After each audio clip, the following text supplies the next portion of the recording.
prepare for slow zone 6. And we're going to go to slow zone 6. Welcome back, everybody, as we come into the action. And slow zone 6 is going to be activated.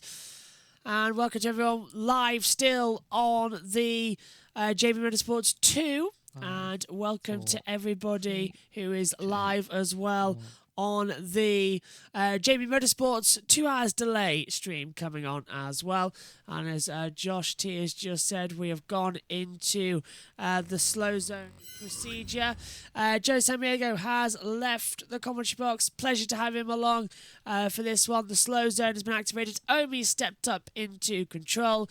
Omi, what have you made so far, Laurent? You're looking remarkably awake, but you do look a bit tired. So, hello, good morning. Oh, we've got a huge accident. Sorry to get a crash. I've just looked down to see it. One of the Dempsey Protons have flown off into the wall. Debris spewing across the track.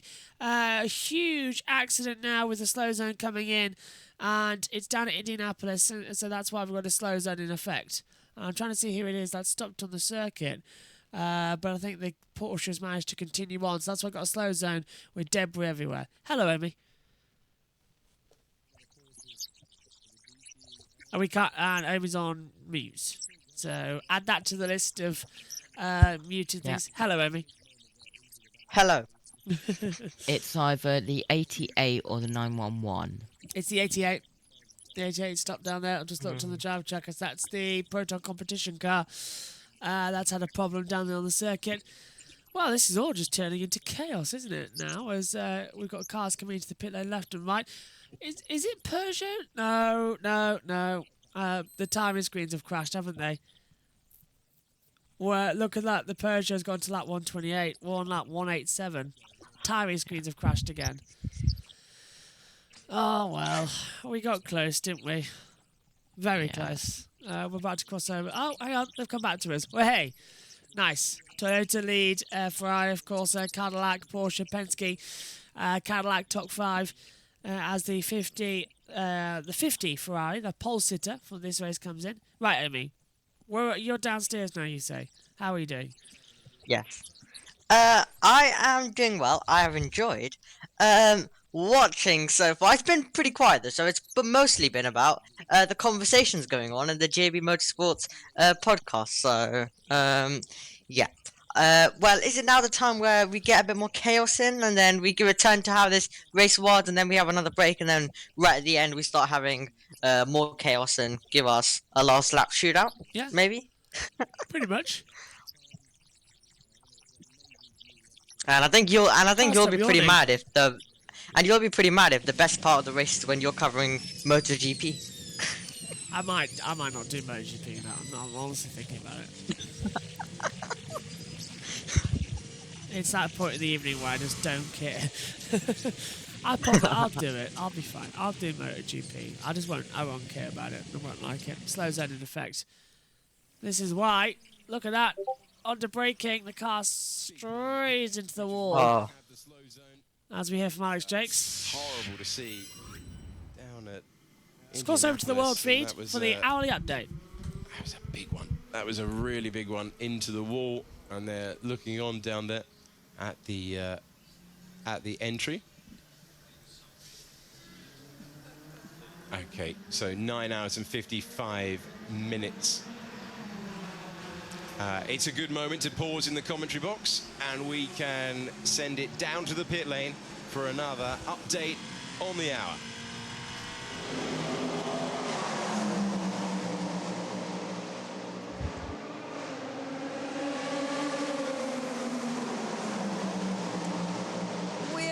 Hours into the 24 hours of Le Mans 2023 and the Toyota number 8 is leading the race. I'm with Paul Sitter, IDEX Sports, Nicolas Millet, team manager of the IDEX Sports. You set the pole position and you started from pole position yesterday. You're now P5 in the race. Can you talk us through what happened since the start for you guys? It's been a tough race so far. It's been a lot of change of weather. It's been difficult for the driver, very much tough for them because it was running in some part of the track, aquaplaning, it's different strategy. But we haven't made any mistake. we've been caught in some strategy that didn't work out for us at some point or another, but we are in the ballpark in a lead lap, and we're hanging in there. You know, I think it's tough. You can see the track is very difficult for the drivers, and but they've done a great job. You know, so let's keep going and try to avoid all the tricky difficulty we can encounter. The sun is rising or will be rising soon. Does it change a lot on the strategies? No, right now is a good time, you know. It's a time where it's fresh, where the engine is breathing, when the tire works very well. But there is the tiredness is there, you know. But Paul is in the car. He's feeling good. The car is feeling good. Paul is coming next. We're just gonna try to do driver, tire, fuel, and that's it. If we can do that, then we should be not so bad. Thanks a lot, Nicolas Minassian. We have 10 hours left in this centenary edition of the 24 Hours of Le Mans. And as you understood, the sun will rise in a few minutes. Thank you. Honestly, that's not an hour recap. That's just that's literally just a interview down Thank you there. very much. It's not even like for a the, recap at all. update. Yeah, I On the know. hour, every hour, we'll keep you updated down there. Tiredness. How much does it play? If you're in a tight battle, Lena, how much does that play a part when you aren't at peak performance, but you have to be because it's all on the line? So, as a team, you've got all the different mechanisms in place, and the drivers get some rest. Let's not joke about this. It's not really rest, okay? They're away from the car. They're still engaged. They take some downtime. They're focused in the car, and one thing about Le Mans is about getting the rhythm. And once they get in, as they're keeping their stints going, they get into this zone where they drive. From the point of view of the mechanics and engineers and staff that are working on the team, it's very, very easy to fall asleep. And there are tough parts of the day. Everybody has them, and it varies. Mine used to be sometimes at 4 a.m. It could sometimes be at 10 a.m. So tiredness is a problem. Also, with the sun coming up now, you do start to see some of these mistakes coming in with cars going off. And there's all sorts of different reasons for it. But you've got to almost battle through this part of the race because you've got to get through past sunrise into the point of the race where you can see the finish. It might be 6 hours away and you're still aiming for it, but you want to be in that place where you can be fighting for a place on the podium. That's the task for those who are working down there on the pit wall, in the garages, the drivers having to consider it as well. We have a slow zone out front it was Jonas Reed who had a big crash in the 88. He lost it under braking in Indianapolis. You see the car has been recovered. Just wanted to ID that for you because it wasn't immediately clear due to the speed. A couple of identical livery cars there, so another retirement, and had a crash in qualifying the 88. They've had a crash out there. Marshall's really going to work, and there's plenty to clear away. Being dealt with by a slow zone, one of 9 sections of the racetrack where the drivers can be forced to hit the limiter, go down to 80 kilometers per hour. And that is exactly what we're seeing on board with our race leader, Brendan Hartley, looking to claim another win at an event that he treasures so much. The 33-year-old in his 10th Le Mans would get 4 wins on the board. He won in 17, in 2020, 2022. He's dreaming of the same in 2023.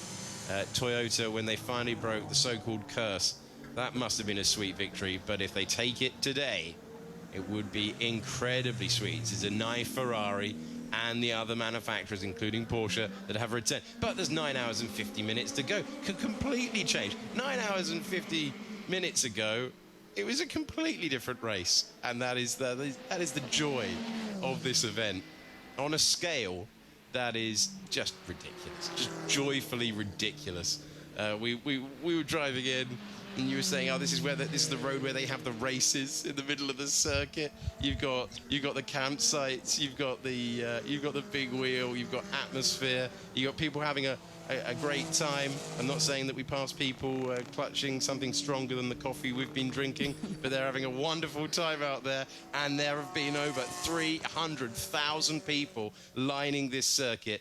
a crowd and an atmosphere to mark the occasion. Toyota trying to end the unusual feel that this Le Mans has happened. They're looking to take a 6th consecutive victory at the front of the field. Yes, and these 300,000 fans who are here have been absolutely treated to some amazing racing and some real lottery throws throughout the race. And I think that's a great place to be, because it's cementing what is an iconic race into the calendar, and hopefully those audiences will be back and spreading the word, really, because this has been quite some display of racing, and maybe some other series need to take note of this. It is exceptional racing going on here. Yeah, keeping up with it, aren't they, Amy, as well? What have you made of it? Alex Jake's back in the box. Nice to hear from him as well. But this has actually been quite an entertaining race. It really has. And the Toyota and AF Corsa, 41 seconds between them, shaping up to be a nice, interesting end to this race. Yeah.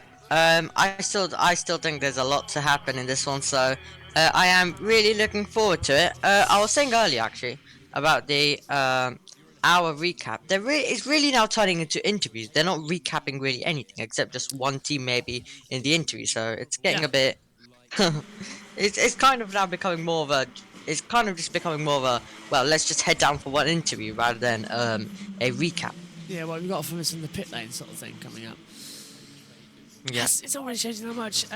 Just let Josh Chino know he's listened to us. I have sent over the new footage for the other YouTube channel as we take a look at. Beth says, fun fact, only 36 million milliseconds to go. Live car from the 51 showing partially clouded skies, patches of blue. And she also asks, question, does slow zone mean that the cars aren't allowed to bunch up like they do in Formula 1? Yes. Slow zone basically is that everyone's stuck to code 8. It's like a virtual safety car through that part of the track without having to go to a full course yellow. SHG says, hey guys, any dramas in the race? Just this one.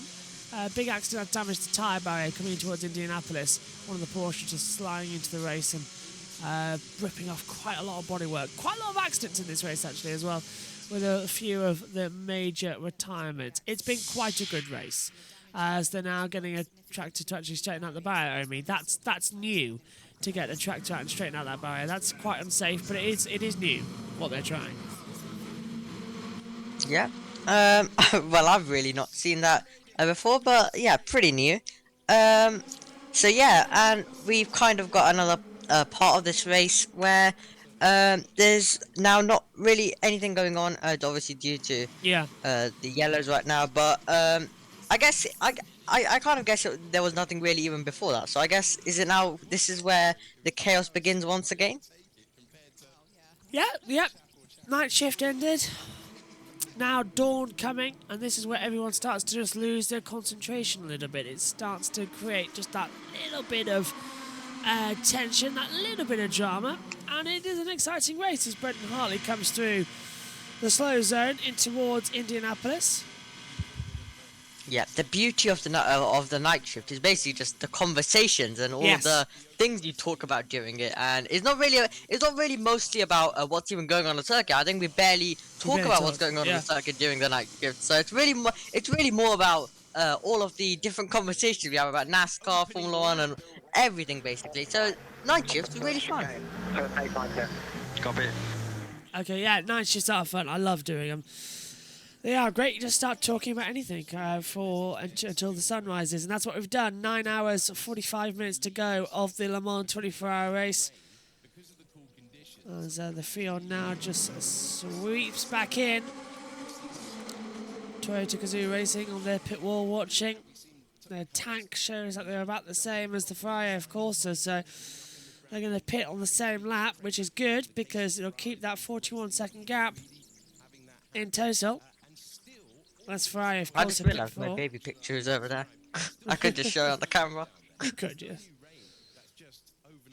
Right, let me do that then. Oh, all right then. Okay. We're just waiting for something. Josh has stepped out for 5-10 minutes to have a break. Right. I should actually get it out of the card. Single-handed, this could be quite interesting. Let's see how he's going to do it. This is gonna be Right. Okay. Let's put it on the camera then. This should be There fun. we go. Ah, baby photos. That's a lovely Josh, photo. we need to see one of yours, don't we? My Instagram. You've got me holding my microphone for the first time. Okay. I'm gonna have to go look at that then. Now I actually need to get Instagram. Now I've literally got. I ended up only. I basically started with only having Twitter, which is really a weird thing to have as your first thing. But yeah, I think I've got TikTok. I've got like a lot of different things. I just now need to get Instagram, which I've been asked to get quite a lot of times, and a lot of people have been DMing me, get Instagram, but I've been like, no. And now I think it's finally time. I'm kind of being like Alex Jakes, who didn't want to really get any social media, but then he's starting to get some. Yeah, he got Twitter, He's now didn't got- he? And then And he's got Instagram now. Laura Winter and Rosanna Tennant made him get Instagram, yes. Right, okay. Pierre Greedy is 2,956 metres away from Brendan Hartley, now over 3,000 metres. They're averaging the gap now in metres to try and close it between them as well. It's truly insanity going on right now as well. But this race is fantastic. It's been one of the best Le Mans we've seen in a very long time. As the Toyota leads the 51 Ferrari, the 8 Toyota ahead of the 51, 2 Cadillac, 6 Porsche, 3 Cadillac, 93 Peugeot, 708, 79 Glickenhaus, 5 Porsche Penske, 50 Ferrari, of course, and 94 Peugeot, 38 High-Tech Team Jolter, 311 Action Express, 4 Van Wall, and out of the race is the 7 Toyota and the 75 Penske as official retirements in this race. The slow zone is still out here at the Circuit de la South in the Le Mans 24-hour race. On board with Pierre Greedy now in second position in the hypercar Ferrari. Heading down towards Mulsanne Corner. Lifting that throttle up so nicely as well. You can hear it churning away as it hits the brakes. You spot anything, Amy? No, but as we are still waiting, Josh, do you use your headset or your, well, it's not really a lip mic, but you get what I mean, the lip mic, for esports commentary? Headset. Oh, I use both. If I'm presenting, I use a lip mic. If I'm commentating, I use a headset. As they now cut the barrier in half with some Yay, sparks. barrier damage. I was like, what the hell was going on? And then I just looked, so, okay. Hey, Josh T. Yeah, I use both basically. Hello. I Well, sent you. I think I already know what I'm going to use for better quality, audio quality. lip mic. Yeah. Yeah, I sent you the footage, Josh. Have you got it? Yep, it's already been downloaded. Well, But Nice. I really hope that my other commentator is able to stream it to me on Discord, or I'm gonna be literally having my controller in one hand and then holding it with one hand. Yeah, that's the one problem with lip mics as well. Is the but you can plug it. You can use your keyboard to use short keys. Anyway, I guess it's time to show Josh T what walls I've destroyed here. Yes. And, Let me sit down. well, Let's begin. yes, my hair might be a bit wet. I definitely didn't just throw a bucket of water over my head. It might no. work. Number one. Then I guess now you need to guess what this one is. I don't know. Abu Dhabi The door 21. being slammed. Oh right. Okay. Because this hits here. Where is it? No, Oh. we had one of those. Kitchen We need door. well- door protection. Like door protection pads. We had one of those. Right, then I problems. gotta run over now. Oh, why did my camera? Right, okay, running over now. Over there and there So this is and 3. there. Right, okay, I'm almost 5. tripping at this stage. And there. That's 6. Where else? Where else? There must be somewhere else. Come on. Oh yeah, upstairs. Basically, I have a big crack in the wall, so if I was to push it over, there's a big chance it'd probably just fall on me. So I'll show you that in depth later on, because I don't. If That's Ferrari don't win, 7. then you're gonna get to see that. Right. What else have I ripped here? I need to go find it. I guess you can kind of see I damaged this door if you can see it a bit. No. Yes. Maybe. Slightly. Yeah. So I guess we can count That's that. 8. Oh, also, I forgot to show you this one. I'm just gonna turn around my camera. That ain't helping. Just turn around. Easy. I also damaged that one. That's 9. What is it with you and damaging walls? It is quite bad now.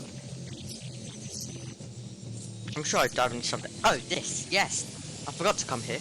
Literally, I don't know about Yeah. you, Josh, and all of the viewers. Literally, all I'm thinking about is Yeah. Sanding out the doors and making sure they're all alright, yes. Right, there's another one. money, money, money, money, money, money, money. That's 10. Then I gotta go over. He's destroyed so many doors. That's 11. 12, 12. 13. 13. And you can kind of see I ripped this wall. Does that count as 14? What on Maybe. earth? This house is really old, so I am moving luckily soon, so before this house falls on me, I am moving. So you can destroy another house. Yes. Good luck to the person moving in. It's only Okay. proof. There must be something else I've destroyed in here. I've destroyed a lot of Oh things. dear. Oh yeah, this door. I can't move this door because basically if I move it, it's gonna fall over. So That's I guess we Right. can do that. Oh me. This is gonna take hours, and this is gonna take In this hours. house. Number 30's done from the chat, by the way. Go on. In this house, I can see. In my whole room, there is one nail in the wall. That's it. 1 nail, Oh, that's I'm it. kind of. Also, if you want, we can count drawing on the wall, But if you. scribbling as well. Okay, well, on that note, Right. let's head over to the world feed for a few moments as well. Catch up with them because they've got to have some interviews Looking shortly. on, and let's hear now from a driver in this class. Prema's Ben Viscow is downstairs in the pit lane. Ben Viscal, it's been a tough race for all Prima racing teams so far. Can you take us through what happened since the start of the race for you guys? I think the conditions were challenging for everyone. Until I think 5 hours into the race, we were looking quite strong. I think whenever we had some clear position on track, we were up there with the fastest. Unfortunately, Philip took over the car and it started to rain and he was still on slick, so he crashed out with quite heavy damage. Very disappointing because also the 63 is out of the race, so yeah, we are a bit disappointed for sure. It's sunrise time right now. What are the track conditions? You just came out of the car. I expected the track to be a lot faster because usually during this time of the day it's the fastest of the whole day. But it's very slippery. I think there's a lot of slow zones on track. I don't think I've seen a Le Mans with so many things happening and so many crashes. So there's definitely a lot going on. Thanks a lot, Ben. Have a good rest. Thank you.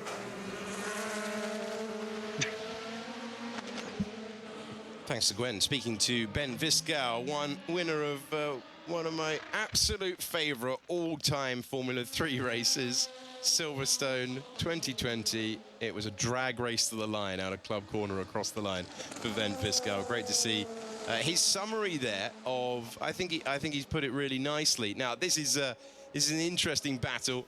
Pinot up against Chatan, but this is silver driver, silver grade of driver versus gold driver, and you've got to run all three. You've got to run them not quite evenly, but you've got to run your silver drivers as well. And the EDEC trying to take advantage of the Duquesne, having to run their silver driver here. That's a classification committee that decide what grade you are. They look at that every season. And you've got to run different levels of driver in LMP2.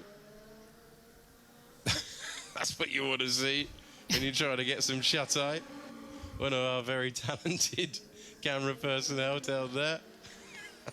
Didn't know where he was when he opened his eyes. No, I don't think you expect that, do you? I don't think anyone wants to wake up to a camera in the face. Yeah. Oh dear. Not when you're right in the mix as well as Cadillac are. But further round, a good response. Good couple of laps, you have to say, from Pino here, trying to keep the EDEC car, the 48 behind, clearly faster in certain parts of the track, but getting the job done on the exit of the corners. Now into the Mulsanne King. It's going to lead to Mulsanne corner. Then you're into the slow zone. And that's still in place, and you pull out there, but you're not going to pass into the slow zone. Just making it large in the mirrors there. Yeah, make your presence felt. Yeah. It's been very close between these two. They're right together all the way through the lap. This is one of the beauties of LMP2 racing. It's all about the drivers. The machinery is very similar, and there's the little things that you look for as a team to give yourself an advantage. But at this stage of the race, this is the kind of place where you make your mark for your category. So it's great to see that kind of racing going on. It's 4/10 of a second between them. Yeah, fantastic. Always nice in here to do their warm-up exercises as well. We've turned the main lights on up in the commentary box because it's morning now. I've just been outside. It's 5:30 a.m. and everything's looking peachy. And joining me in the commentary box now once again, it's Tom Dillon. Hello, Tom. Nice couple of hours sleep there, it looks like, for you. Well done. For me, however, 9.5 hours to go, non-stop. Hello. Yes, make your comments now about my 2 hours and how that's been slightly extended. Yes, I apologise. I intended to wake up at 4. I woke up at 4 and I decided, you know what? You've still got 2 commentators. I'm going to sleep until 4:30. I'll send a little message. I'll tell everyone that. That's all fine. That makes sense. You know, keep me well rested and recharged. Of course, then I slept through my alarm. I wake up and I think, wow, you know, I feel remarkably well rested for 4:30. You know, I don't, you know, recall my alarm going off, and I'm lying there for a couple of minutes and I think, wow, my alarm hasn't gone off. That's really odd. It's not 4:30. My alarm's gone off by now at 4:30.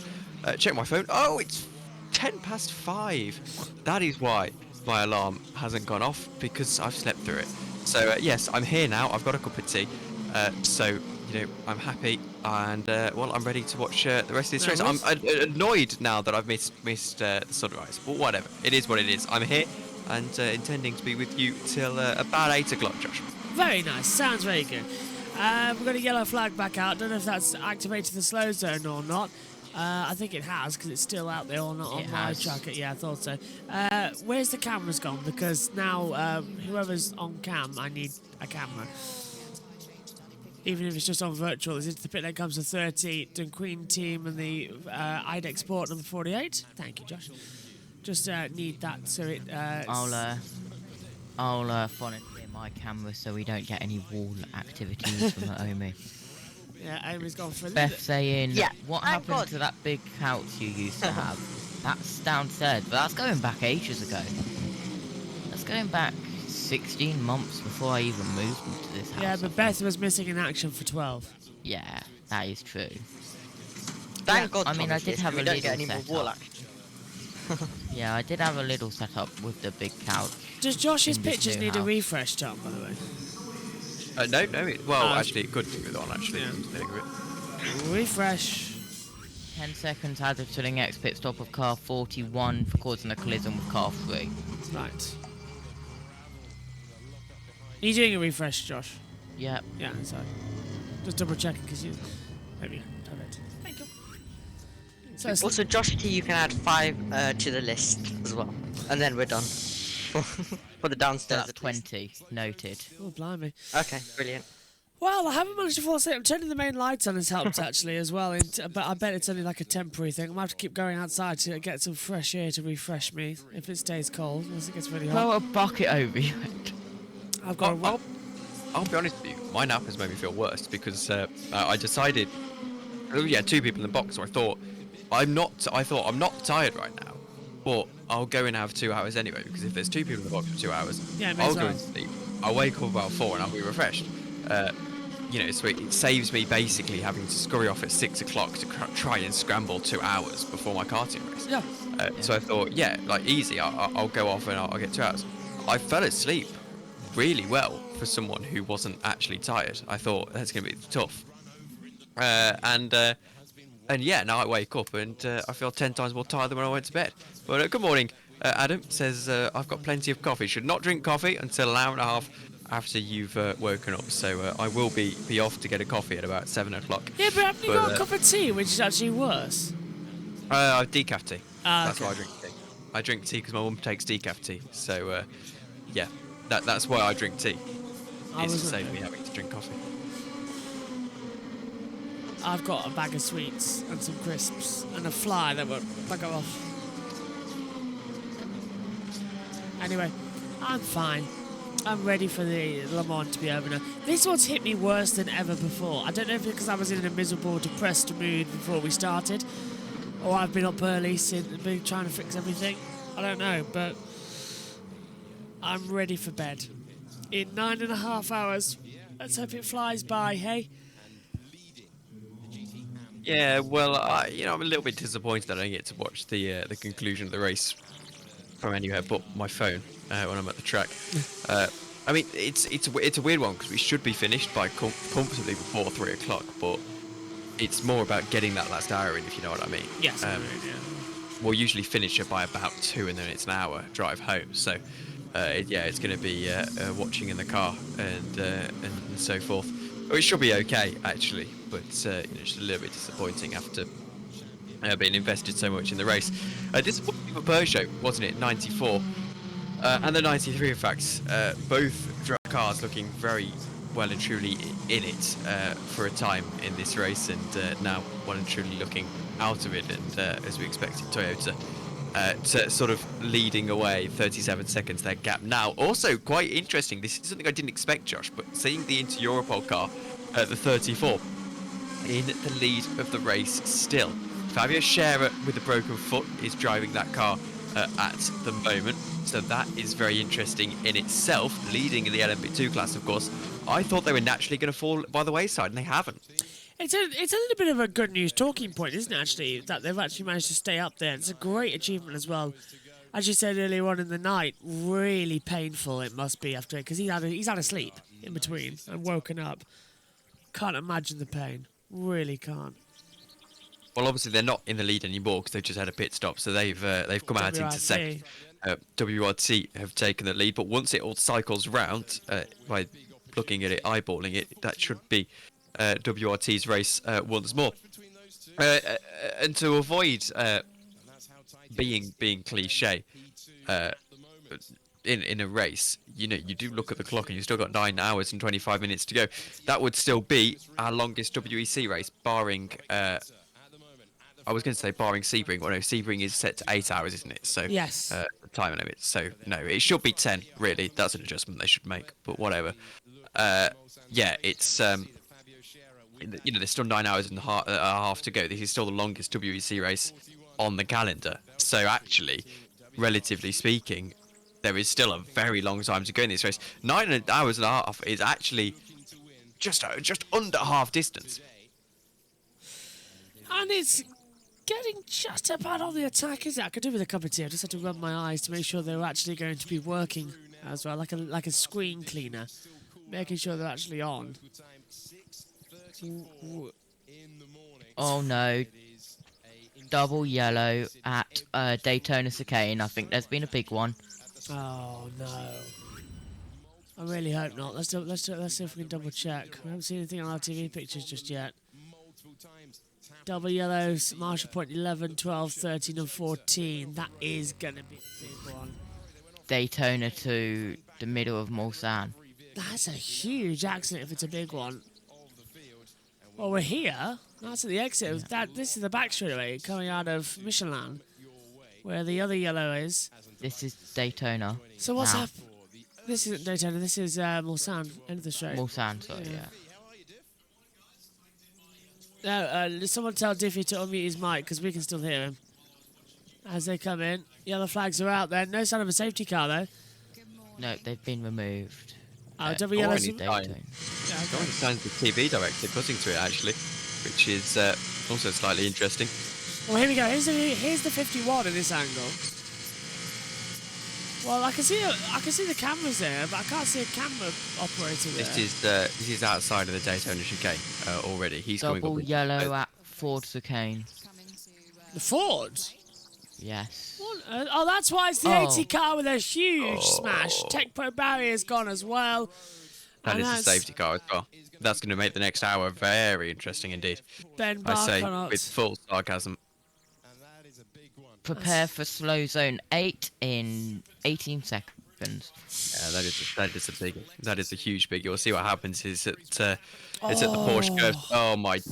Oh my word, he's just absolutely lost it. I don't know what's happened there. He's just lost the car at a point in the truck, but you should be turning the other way, and he's done something with Slow zone 8 activated. Slow zone 6 and 8 are active. Well, do you want me to... Oh, he's coming in for a driver change as well. That's always the worst. And as a driver as well, that must be the most sinking feeling ever. You know, even if we joke and you say, and you get these with karting, even if you joke and say, oh, I can't really be bothered today, the second you put that helmet on, you get this little boyish excitement, where you think, I'm a racing driver, man. You've got your helmets on, you've got your overalls on, and even if you can't really be bothered to go into a 2-hour stint, you think, you know what, this is cool. And then you see your teammate in the wall, and you just get the most horrible pit of the stomach feeling, where you think, wow. And it's such a mix of emotions, because you might also get this feeling where I would suspect where it's like a little bit of relief, maybe. It's over. I don't have to worry about the next 9.5 hours. Go to bed early. Yeah. Yeah, that's it. That's the second big accident the 80 has been in. 83, isn't it? No, it's the 80 AF Corsa. I mean, notice their suits say 83 though. That's weird, isn't it? Yeah, because it's definitely the 80 AF It is Corsa. definitely. So did they have a smash, come in for repairs, and then go Yeah, back? they've already had a big crash. That's a silly mistake. A rookie error. And Is it though? Let's look through the Porsche curves. Has he hit that wall on the outside? No, he hasn't. What's happened to him then? Oh, he He's caught got the the curb. grass. He's got the curb. He's grabbed the curb. look how much the sent the Tech car Pro round goes in the most flying. Hugely away. The Tech Pro has flown out of the barrier Look at that. on the right hand side. Then he's distraught. That is how much this race means to people. Ben Barnacote.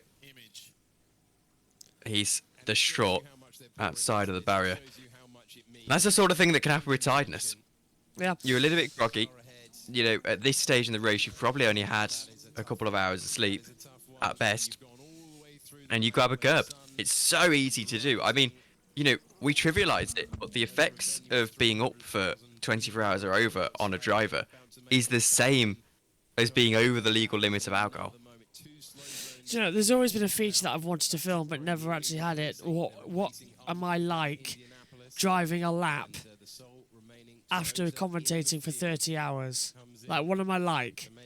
I can vouch, because look at my Ed's first ERC race was also my first ERC race, and it was Hockenheim. This is only on the Control. This is- 2, 1, slow zone 6 is green.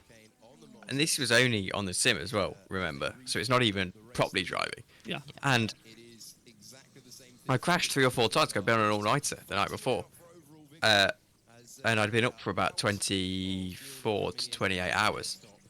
and I was driving a 3-hour stint, and I just could not focus. It was impossible. It wasn't horrendous, you know. If I'd have done that now, when I'm much better than I was then, I'd have probably got away with it.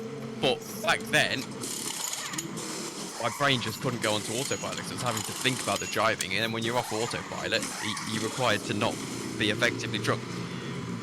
Yeah. A lot of fuel going in right now, the 51, as he gets a splash and dash. Number 8, Toyota They leads again. had to come in due to their first fuel energy. Yeah. What's coming? Right, let's take this slow as an opportunity then and catch up with Alex Jakes, who's on the world feed, as everybody sort of gets themselves reacquainted with the morning. They gained 10 seconds through it. They've come in at just under 34. This is going to be close. That's a good spot. Okay, we've got Ferrari and Toyota in the pits. We have the overall win in the balance at Le Mans.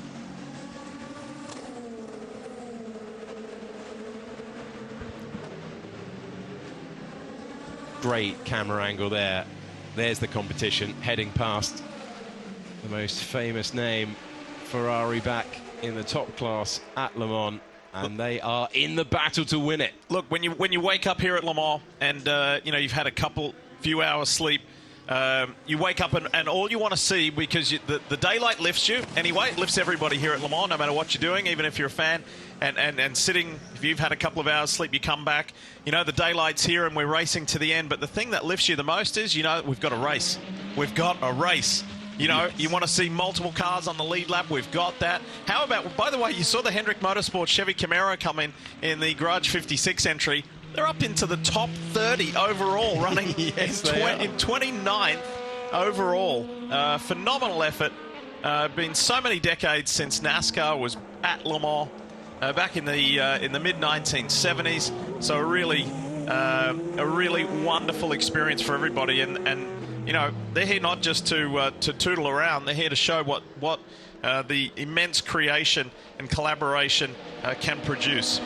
This is out front. This is for the lead of LMP2, the 41 of Robert Kubica, up against Fabio Scherer, who, if you're just pressing play or switching on this morning, you're finding yourself with the 34 driver Fabio Scherer. He had his foot run over in the pit lane. He is still out there. He's still competing, and he's a car's width away from the lead in LMP2. Wonderful grit and determination. You saw the visual image of what happens when it goes wrong and the utter dejection of Ben Barnicoat. You're seeing the tenacity of Fabio Scherer refusing to give up, and tenacity is a word that we have used so many times about Robert Kubica. They are looking to clear the 33 ahead. These two not separated by much out there. They're currently going through one of 2 slow zones out on the circuit. Oh, look at this! There you go. Some gamesmanship.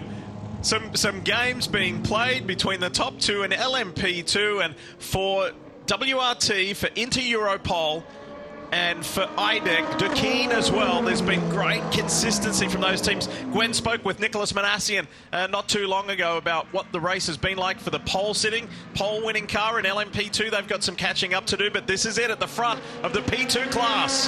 They have the opportunity across the line, so the WRT got the jump out of the pits. That gap has been eroded away. We had a very tight battle as well between Duquesne entry, the 30, and the IDEC, the 48, that was on the way in.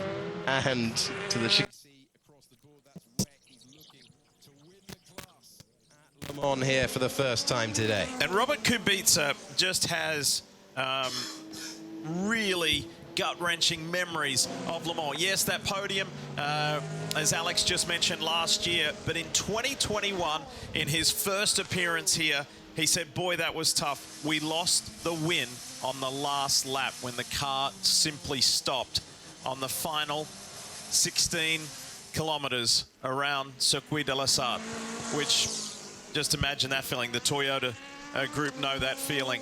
So many have got so close after so much and so long. So that would be a win that would be celebrated by so many if Kubica could get there with Rui Andrade and Louis Delatraz, who's shown such great speed here at Le Mans, as he always does, to the young Swiss driver. And Delatraz was part of that entry as well. with Kubica. So those two trying to avenge one of the most painful defeats. Someone always seems to stop late on here in recent years. There's an image that was all over social media. Robert Kubica just dejected, just absolutely thrown into temporary chair after that wind got away from him while he's in the battle. Long way to go, of course, as the sunlight pokes through. We're looking through the headlights, but this circuit ever more illuminated. And you're looking at the battle for LMP2, the 41 ahead of the 34. That changed after the stops. Good work from the WRT team. Remember, they had a 10-second penalty as well for contact with the 3 car. That's the Cadillac in the Premier class. And it's been getting really entertaining throughout this race as they're closing back up. Right, suggestion, if you're struggling with sleep, 110% go outside in the fresh air and start punching the air as hard as you can and getting yourself more energized and ready to go. Because it helps. As we're seeing now a battle around the outside again. This is going to be coming. Which livery is that we need to take? It's the battle for third. IDEX Sport 48 on the inside of the 30. Dunqueen team as well. Into the braking zone. This is going to be coming in towards the Michelin chicane. And the IDEX Sport gets up into third position. Runs a little bit wide, but gets a better exit. Good move there as well, Tom, as the action continues on. And now we're very much into just sort of waiting to see where we're going to go, aren't we? Big pot of coffee on standby. Needed. And fantastic move, but there might be a little bit of seconds here if they aren't too careful. And obviously we've got away from it, but the 30 was looking quite racy in response. Yes. The Cadillac is back into the pits as they break down into the Mulsanne corner. And, well, there is going to be a move. The Toyota pulls out to the right-hand side to try and get the better of them. And then immediately following him is that number 30 behind. Here they go. Oh. Might just be on here. No, and now we've cut away. Wrong TV pictures, wrong TV time. It's the 34 we're looking at now. This into Europol, trying to close down the race leader. That's the second team WRT. That's the 41 coming into Ford Chicane and Recudemont here out of the last corners. So Robert Kubica leading the way for Fabio Scherer as well into Europol in the 34. But did the other IDEC keep an eye on the 40 in number 48? I think he did. And Kubica definitely looks like he's gone here. That 34 is going to have a difficult time getting back into this race. 3:36.4, fastest lap of the race for WRT. Fastest lap overall in LMP2 with a 36.4. 38.5, the fastest lap for the 34. That's a tiny Polish bakery. Is into Europol competition. It is. It's a Polish bakery. That is the team. And yeah, it's a car developed predominantly by Alex Brundle as a driver. He's been driving that for a couple of years very well. Indeed, not in that car this year, which, as I said earlier, I feel very, very bad for him. That is the case. But they're going to have to fight relatively hard. Here they go, though. Here is the move for the lead of the race, Josh, around the outside. As they go down into Mulsanne corner, I think it is. And Kubica just cuts him off. Kubica's really holding off the brake now as well as they come down then. That's through Daytona and then into the second phase now. But here we're going to see Kubica going to have to go really defensive here. Fabio Scherer gets in the toe, coming down the back straight away into towards the braking zone then. Can we get an action shot? This is what we need to be watching, Eurosport, not Derek Bell into the braking zone. Really annoys me that they've got it. And now trying to go on the outside. The IDEX Sport's going to be a bit defensive as well into Europol competition. Going to try and swing it around the outside and does so with a brilliant move into the Michelin chicane and into Europol have taken the lead of LMP2 away from WRT. A sweet move around the outside. Kubica couldn't handle that. Shame we couldn't see it live though because, Eurosport must show Derek Bell. I mean, let's get rid of Eurosport, I think, as the TV broadcaster. Bring in someone who can actually do it properly. Oh, my most delightful commentary curse ever. I really did think that Kubica had it, but then you forget just how good the slipstream is down the Mulsanne straight, and now it's going to be very difficult. Those two could be battling for ages if Fabio Scherer, who I'm not going to mention again is driving with a broken foot, but might just be driving with a broken foot. He now just needs to break the toe and see if he can get this going. That was a perfect example of a proper endurance racing move, Josh, because he's sat in there for a few laps. In fact, even looked slower at times, seized his opportunity, and now is going to play with this Aston Martin to see if he can get some time back. There you go. He'll get through the Aston Martin in the braking zone up to Arnage, and crucially, he's going to get that car in between the two of them, but it won't really work because now Kubica is not only going to get a slingshot off the Aston Martin, but he'll be right up to the 34 as they go through the Porsche curves. And slow zone coming up, remember, in zone number 8 and 9, I believe I'm right there, Josh. They're going to have to slow it down anyway. Just 8. Just zone 8, yeah. Porsche curves then. Well, the number 34 needs... Right, sorry, the number 32? Or was it the number 34? Number 30... no, number 80 that was crashed. No, the LMP2 lead. Oh, 34, 34, yeah. 34. The 34 needs to break the toe, literally. You could say, but yeah, that's gonna be a battle that's waiting on. But going into the slow zone now, this is one of the GTE battles for the lead. Yeah, battle for 4th position at the inside. Oh, sorry, 4th. So yeah, the time screen caught me out there too, Josh. I thought it was the lead. That's why I was interrupting you, but it's not. It's the ORT by TF getting through on the 86 GR Racing. Yeah, I got caught out by it too. 5 seconds added to the next pit. Car 6, Porsche Penske Motorsport, for a pit stop infringement. That seems to be about right, doesn't it? Still slow zones though. So many slow zones. We've done 197 laps. We're about to click over to 200. In 15 hours, we've only done 200 laps. That's not... I tell you what though, I think we'll struggle to break 300. Aren't we meant to be nearing 300 by now? Yes. Yeah, no, probably not. In the next hour-ish. In LMP1 pace, yes, but I don't think in these cars. You'd maybe wanting about 250 hours to stay. 8 hours to go. Yeah, overall you want about 350 laps, I think. Remember the LMP1s that set the 397 off the top of my head. Yeah. Record is they were significantly faster than these cars. No, slightly off topic. I'm getting a new microphone, Josh. You getting a new mic? I am. In the next couple of weeks. Oh, which one? It's got a technical name. The Audio Technica BPHS1. My headset. The same headset as you, yeah. Oh, nice. I'm very excited. I mean, I managed to swindle it as a birthday present, so I don't have to pay it myself. Even bus mixer? Baby bus mixer, yeah. Hey! USB audio interface, one of those that you put on the table. We've got one too. XENIX 302 USB. I don't know the technicals. I just very nice. Oh, we'll have to send you the little cables that we use as well. And get you all technical up and on that. You'll like it. It's a really good headset. Really strong. It looks really good.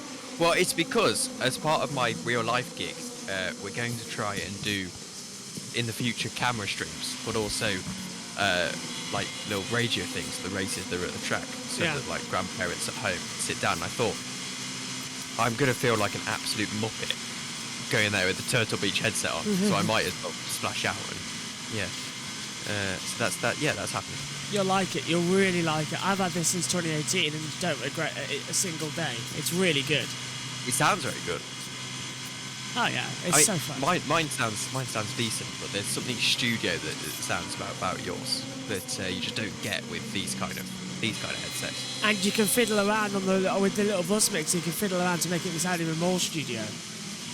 Yeah, I have used one of them actually. Yeah. Because when I do my on-site karting stuff, where we're recording for YouTube, it's with a headset that, if not that headset, is very, very similar. And we've got the baby bus mixer as well, the little USB audio interface. Yeah. And I have to say, what struck me as well is that the monitor is so good on it. Yeah. Because obviously I'm used to trying to use the OBS monitor, but there's no point because obviously it's like a 1/10 of a second delayed and it doesn't really...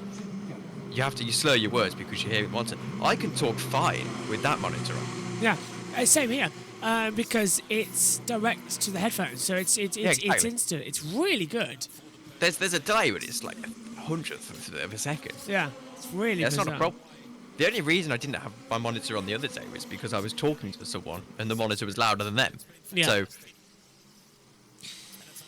I know, I need to find another way to, because with Megan's laptop it's getting a bit difficult now to hear because we've got a really low powerful USB headset because we used a little bus mixer to do the track audio and then we need another headset. So it's either buy another bus mixer or an adapter for something. But we've had a couple of ideas of what we're going to do going forward for things. In terms of fixing Megan's laptop for the streams and stuff like that. Just having a look at the driver tracker. Field still under that yellow flag in Porsche in and out. The slow zone still out. Is that again? Ferrari 51's right in this, aren't they? Really are. 13 seconds the gap now. And it's not quite a case of, they're rightly in it. Yat says at current rate they're only doing 136 laps. Does that sound about right? Yes. Yes, it does, I would imagine. From here, that would sound about right, yeah. Spot on, Beth. This is going to be such a weird end to the race. Super weird. That's slow zone Ferrari. So that's normal with the double yellows to come through. Coming up on 9 hours to go and the end of our first hour on this next segment of broadcasting shows. Last year we got 380 in. Oh, is it really? And So, timing screen's dead yeah. again. Oh, is it gone again? Yeah. Did it last year, if I remember correctly, in the morning. It got to lap 128 and just froze. Did it do it at Texas as well? Lap 128? Slow procedure in zone 8 will end in 10 seconds. I'm surprised that wasn't a safety car because of how nasty that smash was. Yeah. But yeah, Slow well, zone 8 ended. I suppose the good news is it is very difficult for a car to repeat on the slow zone that crash. Back to racing. If our timing, there we go. So Toyota leads. That's number 8 to the 51 Ferrari by 12 seconds, and they're both on the same fuel load now. This is going to be fun. We have a real battle on our hands here. Toyota was in the pit lane less time than Ferrari as well. That's entertaining to know. As they try and just keep themselves. I've no clue what's going to happen. Beth says I'm back in Toyota, but gee, that Ferrari is looking pacey. I need to put my glasses on. That's what I need to do. Keep rest my eyes so I can stay awake. Yeah, that Ferrari is looking very tasty indeed. It's getting to the point where it's looking like we're going to have the attack. Coming up then on our hourly update for the 2023 91st running of the Le Mans 24-hour race as well. As everyone just keeps on the accelerator and push. On board with Pierre Guidi, you can hear in the background attacking the Tête Rouge section on the entrance to the Mulsanne Straight. Gap now 12 seconds on the board. We've completely lost audio at the moment. It's really quiet. That's because we're preparing for the hourly update. TK, what's your overall impression on the performance of the Ferrari? It's there, it's legitimate, it's very good. Oh, TK. I thought he was on about Tony Kanaan for a second, but it's not. It's Tom Christensen. TK. Coming into it. Okay, so we are 1 hour into our next stint, if you like, here on JB Motorsports. We're live all throughout on JB Motorsports 2. But 9 hours to go. We are 15 hours down in the Le Mans 24 hour. The sun has risen, and we are 9 hours to go. So then, Tom, we can easily make it to the end now. 8:59 on the clock. It's coming. Yeah, and disappointed that I'm going to have to scurry off to do my karting race. I mean, we're going to have to figure out some way to get Radio Le Mans on the headset in the carts, but no, I won't actually go to that extent. I'm quite lazy. I'm enjoying this. I really am. That 51 is catching a couple of seconds a lap actually at this point. Asks what are our predictions for the outcome. Toyota realistically are going to win this, and the ball is well and truly in their court. And I think anyone who says otherwise is perhaps being a little bit optimistic for optimistic's sake. I think this is well and truly Toyota's race to lose. They're such a well-oiled machine that losing it from here is virtually impossible for them. It's going to require a safety car at the right time. It's going to require a little bit of luck for Ferrari, which is quite exciting because that means they're in this race. I think Ferrari might do it. I don't think I think the curse of Toyota is gonna live again. So I'm definitely going How for Ferrari. Go on, Josh. on earth did I manage that? What?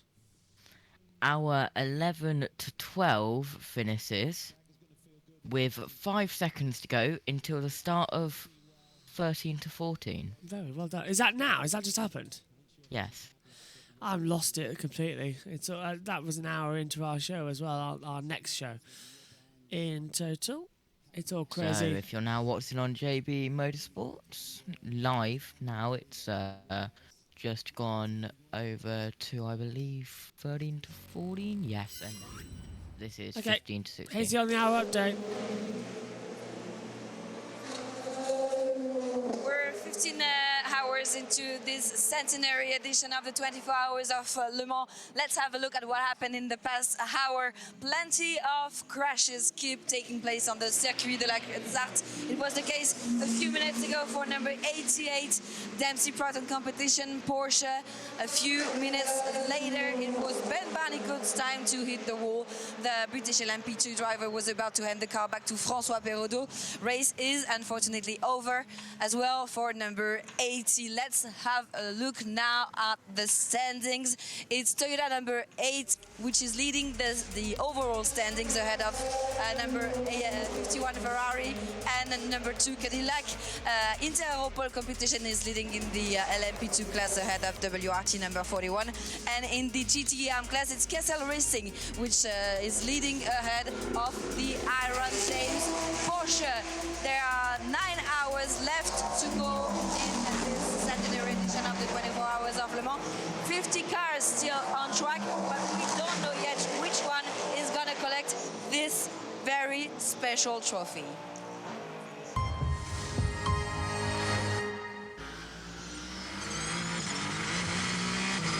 I love how it refers to a few minutes ago, even though it's like 2 hours ago. Yeah. And a few minutes later, I appreciate English in my first language. It does a very fantastic job. That just made me laugh. Do you want the best hourly update you could ever have? No, thank you, because I've heard that 5 times today. Yeah. I prefer the Jeremy Clarkson one anyway. But that was what the thing update. Remind me what one that is. It's all completely hopeless. Ah, yes. Yeah, that one. Seems to be the way the cookie crumbles, unfortunately, sometimes. As they come into the action zones. There's a lot of anticipation work coming on here at Le Mans. For the 2020... Can I be an absolute nightmare? What? And say that, Tom, you went off at midnight, didn't you? No, I went off at 2 a.m. I 2 got a.m. here at midnight. It was Jesse who went off at midnight. Okay, scrap that. We've done 200 laps. Ah! Brilliant. 200 laps on the 201, board. actually. And And God for that. 9.9, under 10 seconds is the gap between Toyota and Ferrari. And on the same fuel load. 9.999. Come on. Yeah, Greedy is no stranger to a big 24. If you remember 2021 at Spa, overtook around the outside at Blanchimont in the rain to win that race. He was driving for I remember that one. Mad Panda, I think, at that point. I'm not too sure. But either way, it was an incredible overtake. And, well, he has lost a little bit on that last lap, only 0.3 of a second. He's against Ryo Hirakawa in that Toyota number 8. They haven't really got much pressure from Earl Bamber behind.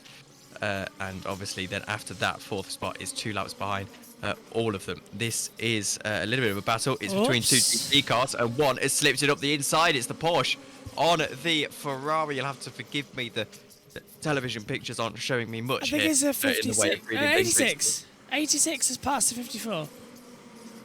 Yeah, there you go then. And the NASCAR just ahead of them as well, but might be around 2 here.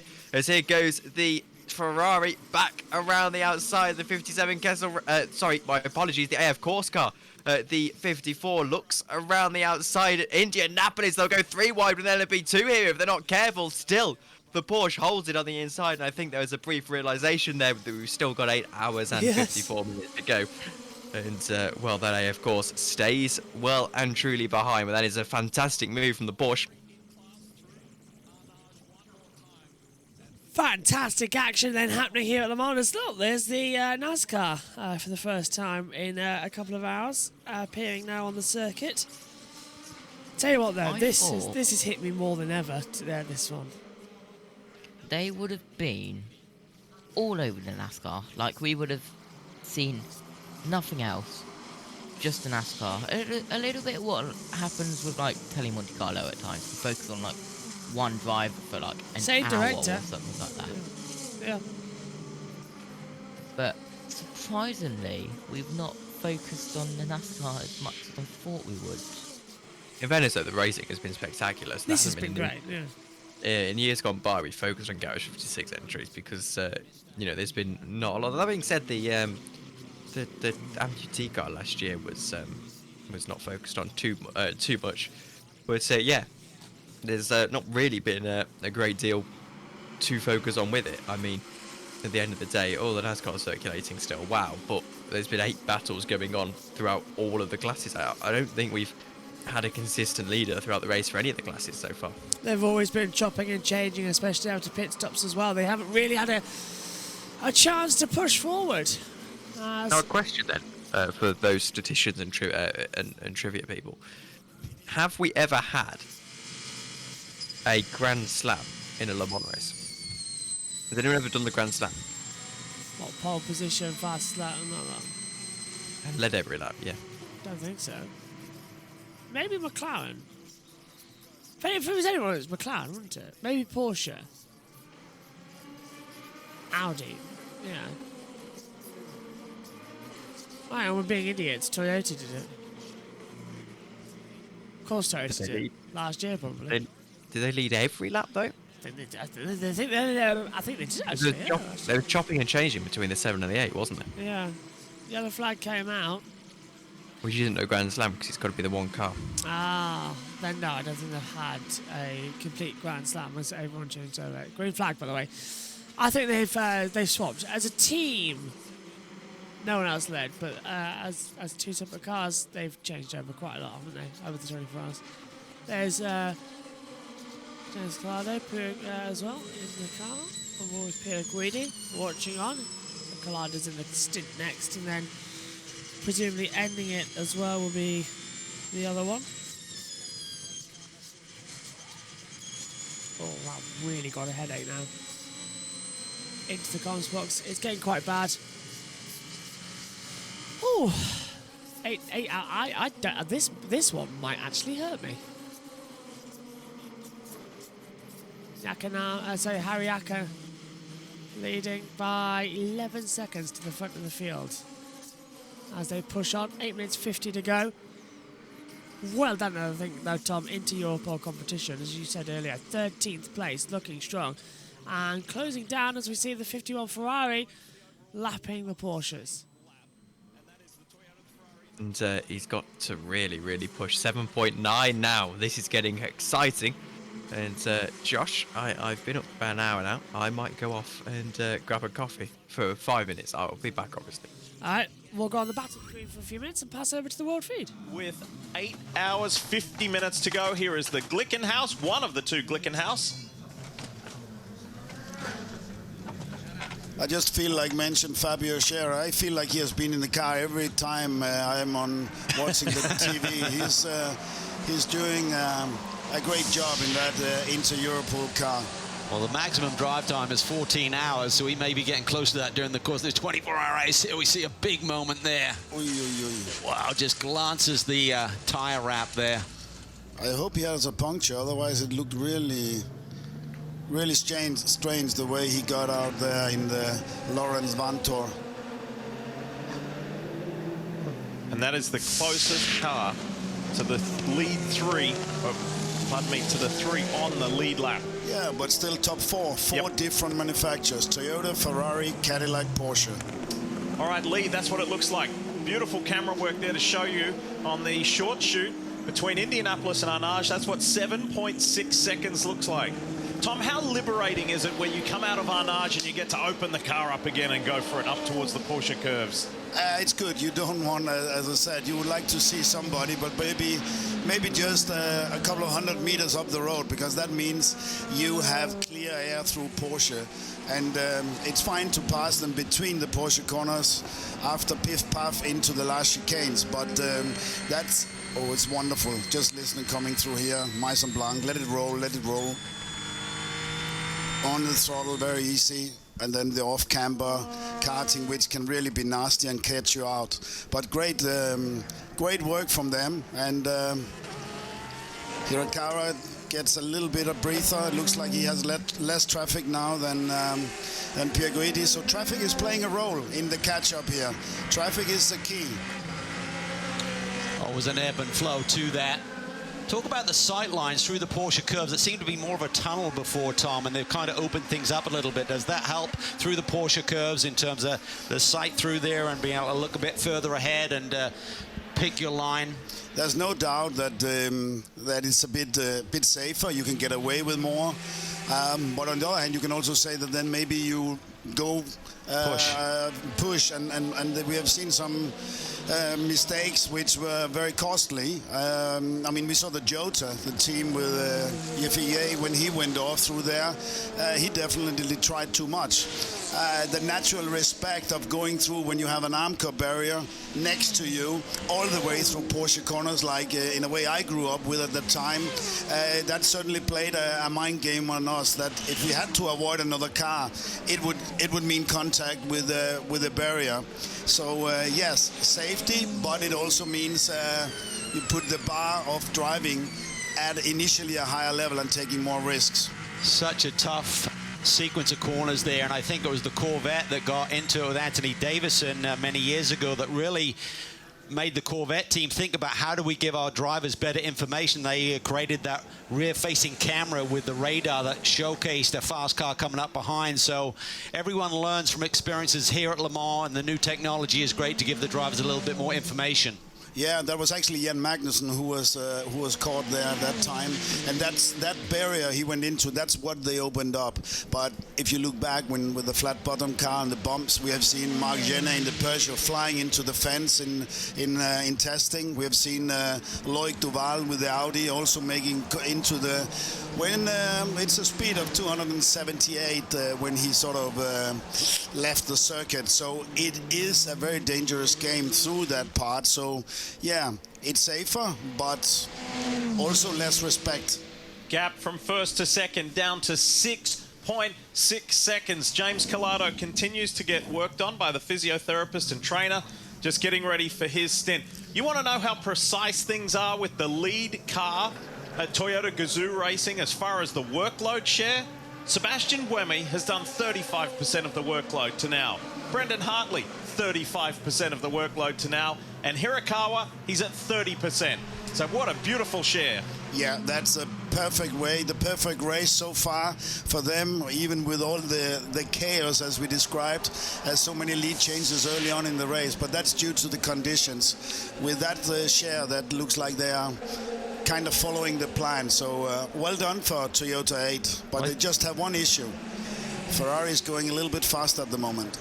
I think the key with the driver lineup, certainly they all have stacked decks in terms of these factory programs, but even so, on a particular racetrack, particular weekend, one driver may be feeling it a little bit more than another, and I think it's really key to be honest with one another in terms of who's going to be the finishing driver. Right now, we're just under 9 hours to that checkered flag here later today, and the teams will already be back timing this race. Oh, problem here for the Van Wall. Uh-oh. Oh, no! The Van Wall's on fire, and that's coming through the Porsche curves. Wow, it's done. It's done. It's completely done. Mute. Yep, can't hear you. You're on mute, but yeah, just a Voltier in the Van Wall has stopped, Tom.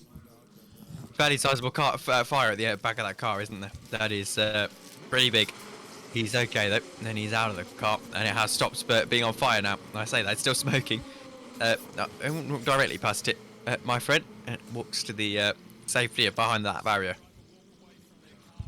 Yeah. Where's the slow zone?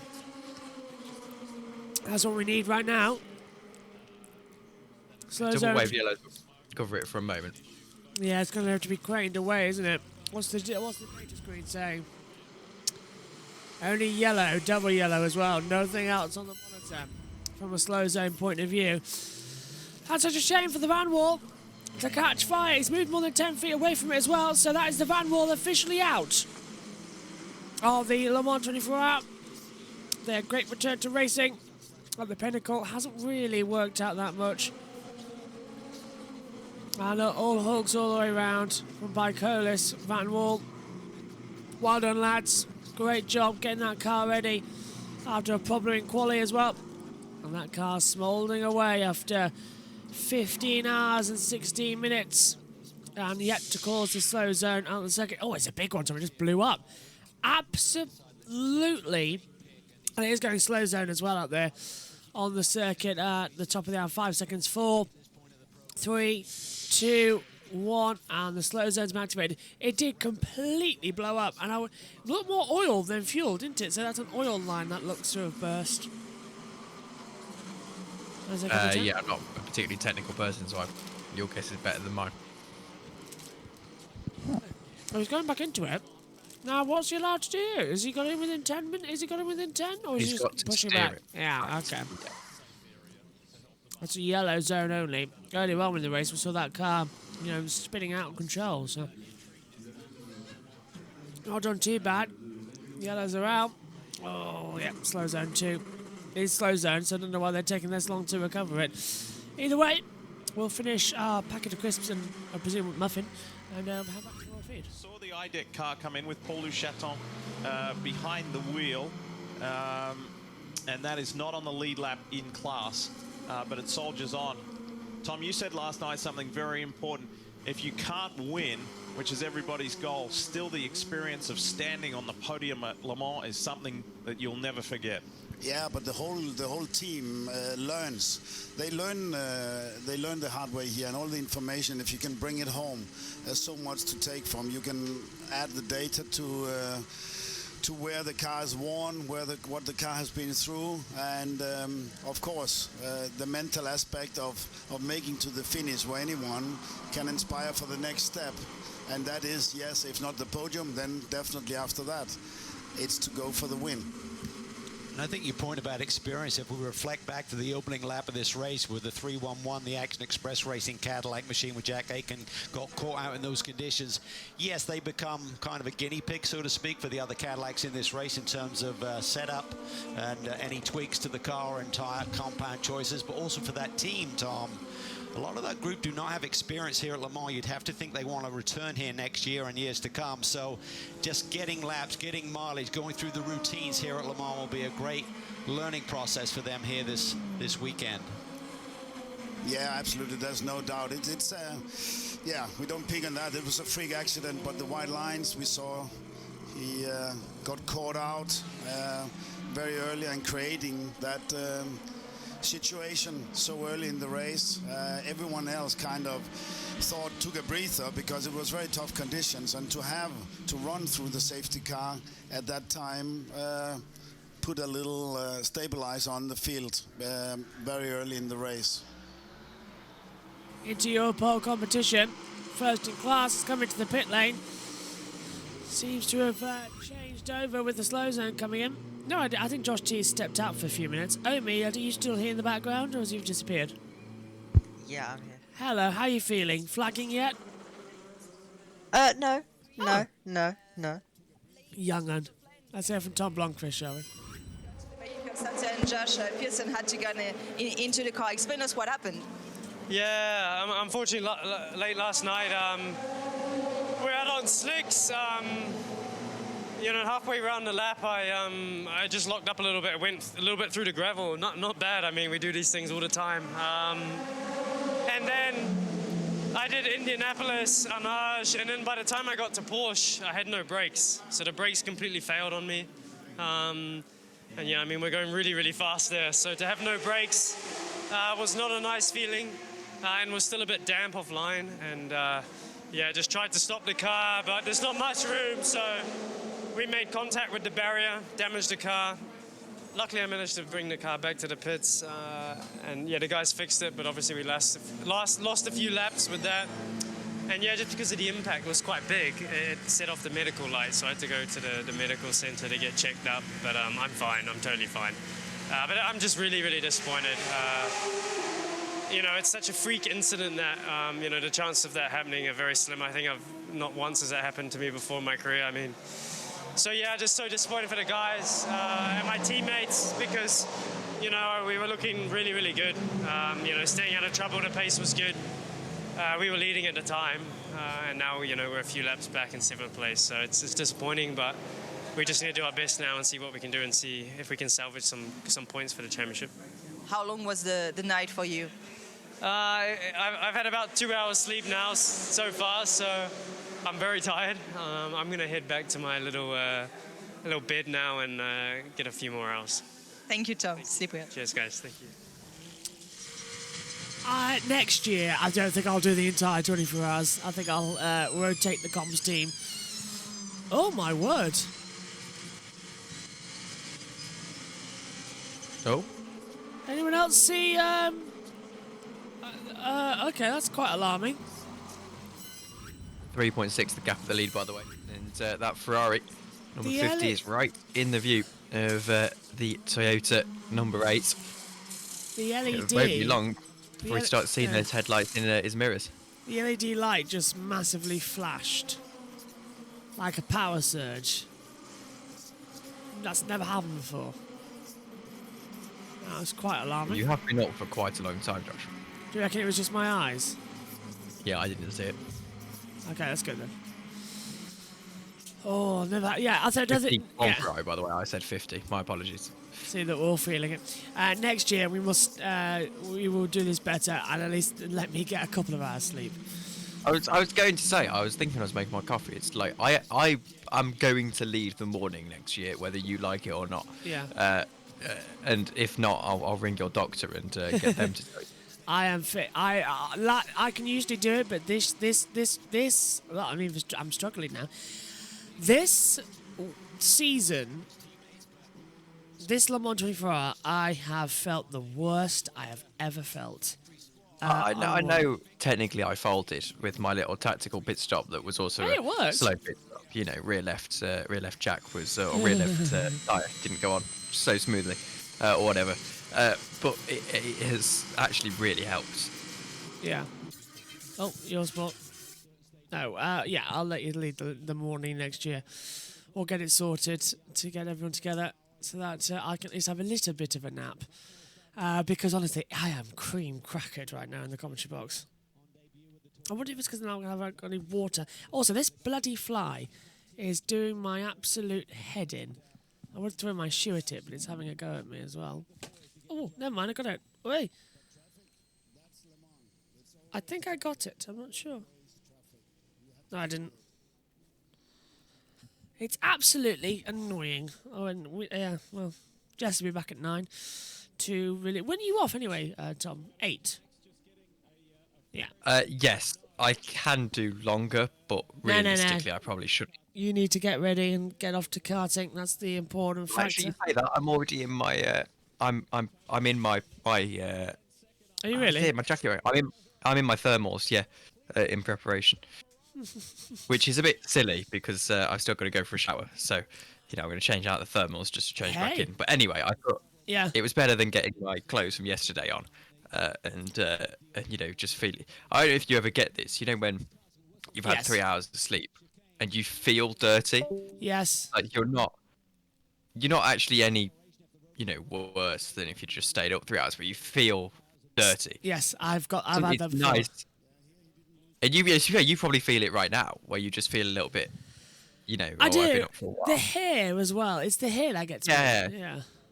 But your hair can get quite greasy. It's quite gross, particularly in this sort of heat. So it's nice to just get a change of clothes, and it was better to put the thermals on now rather than. Yes. Good idea. And it's going to be it's going to be 30 degrees nearly, so it will be a sort of thermals day, which people will laugh, but my thermals are actually my summer wear pretty much, because it's like, if you only wear thermals, that's about the right temperature. You're right there, isn't it? Yeah. I need thermals in this guy. That's why I wore a tactical shirt, thinking about how cold it's going to be at night, and it has worked well. But yeah, I'm not looking forward to MotoGP. I'm also worried about who's going to be in the commentary box to actually lead the hour. What hour is it?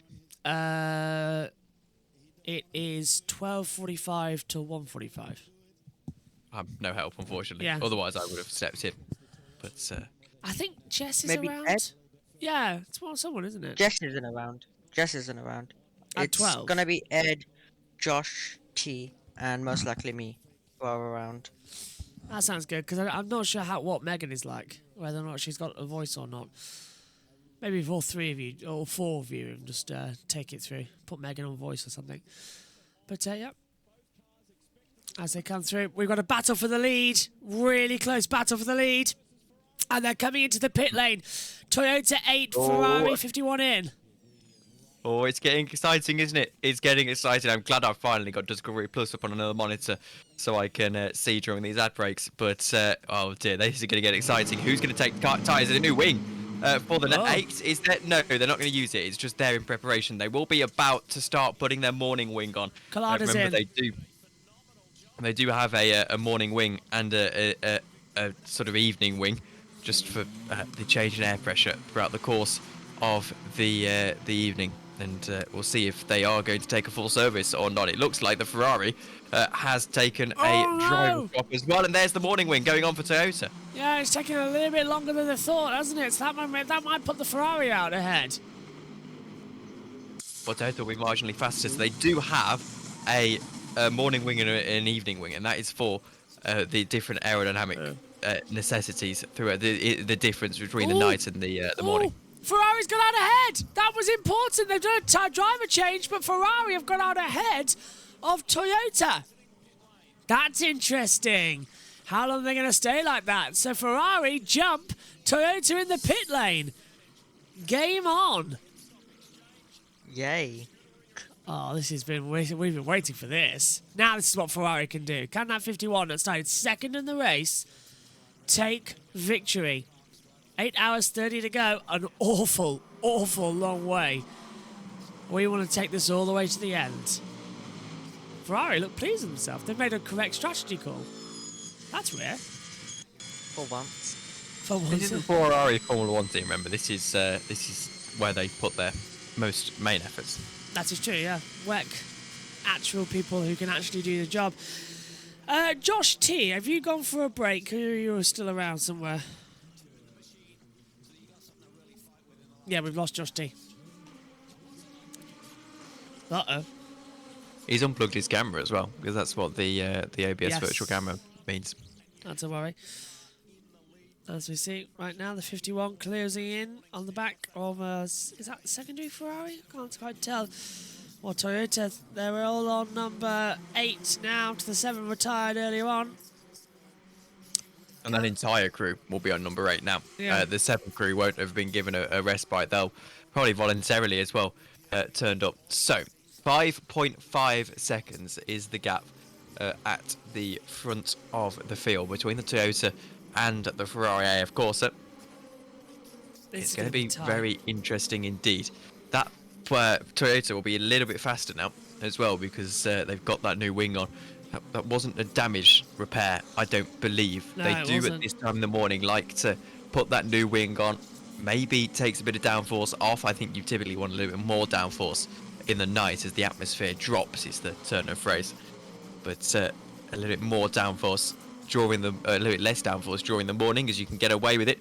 Hurts Team Jota into the pits as well. They'll feel like they really should have won this race at a point today, as many have done throughout the history of Le Mans. And they sit now fairly down the order of the 38 car.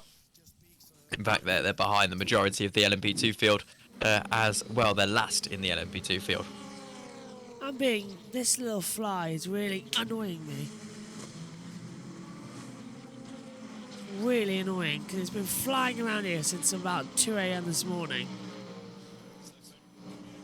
As we on board with... go on. Sort of moral question for you. Yes? If you are Ferrari, do you treat the 2 world championships as equal? Because this is a world championship, in my opinion, with the exception of Formula E, because that shouldn't be a world championship. The 2 world championships should be treated equal. Yes, because it's one for WEC, one for what became of WEC. It is a, it is a genuine world championship, the same as Formula 1. Yeah, they both started out pretty much the same, didn't they, WEC and Formula 1? They just segregated up into different parts. And now they sort of come back together again in different ways. And in my opinion, a world championship is, because I always see, particularly today on Twitter, I've seen a sort of rhetoric of your sort of drive to survive type Formula 1 fans who are like, oh, well, these sort of failed Formula 1 drivers. It's like, well, no, you put Alonso in one of these cars and he wasn't the fastest in his car by a long stretch. These aren't failed Formula 1 drivers. A lot of them have gone for another career path because they're still very competent racing drivers and people don't give them credit for that. For example, I saw a lot of hate for Jack Aitken. Armstrong. I was thinking a thing about Lance Armstrong on my other monitor. Jack Aitken. He crashed out, and I saw some arsehole put on Twitter saying, he's done the same thing he did in 2020. I'm crying. It was like he won Sebring. I mean, you're cherry picking. People crash. Yeah. Oh, you right? Sorry, I thought you. Yeah. Several driver changes. You really are tired. I didn't know if you had. I don't know. I didn't know if you had your point there. Forget it. They can all read it. I'm tired. Okay, so several cars have actually retired from the races. Into the pit lane now comes the Cadillac number 2 of Earl Bamber. And I think they're going to change over shortly as well. Now, what's happening in GTM? Oops, is 56 having a spin. Rexy's had a spin. He was the leader as well. He is the leader. No, was. In fact, might be a was now. And, 57 Kessel Racing, I think, has got the lead in the AM class now. Yeah, they've gone to 5th. I don't understand why. They weren't truly the lead. Yeah. Must have had more problems than we have. Yeah, possibly a pit stop. Did you see Tom Christensen say slow puncture? I did hear him say slow puncture, yeah, on the background. So that's what I was just thinking, is he had a slow puncture, and that's why he's crawled back in. I think he's crawled back in. That's why we had a yellow flag out somewhere on the monitor. I would have expected they would have changed all 4. Yeah. Rather than Googling the team, I just searched Twitter and it comes up. Really annoying that we can't turn off the Eurosport commentary at the moment because for the world feed it's fine. Eurosport, however, for some reason when they do their own commentary, it just really mucks up the ability to isolate the rear feeds. This bloody fly, if it doesn't go away. See what I mean? It's just that you can hear it constantly. There we go, that's better. Ugh! Just went straight from a... Right, that's it. Where is it? Unfortunately, Rexy's Twitter admin has gone to bed, so we won't know what happened to that car. Oh, great. We've got no idea what happened to Josh either. Josh T has disappeared off the face of the earth. Omi, did you know where he's gone? Has he said anything? I don't think so, but I guess he might have just ran off and then will come back or something. I think, I mean, if we've lost him, I think his dad will wake him up or something. Yeah. Because I think his dad knows he's supposed to be here. I've never known a father wake up a son even for anything. Well, actually, that's not true, but you know what I mean? In terms of if he's knackered. Never known that happen. On board with the 6 Porsche. I can do everything now.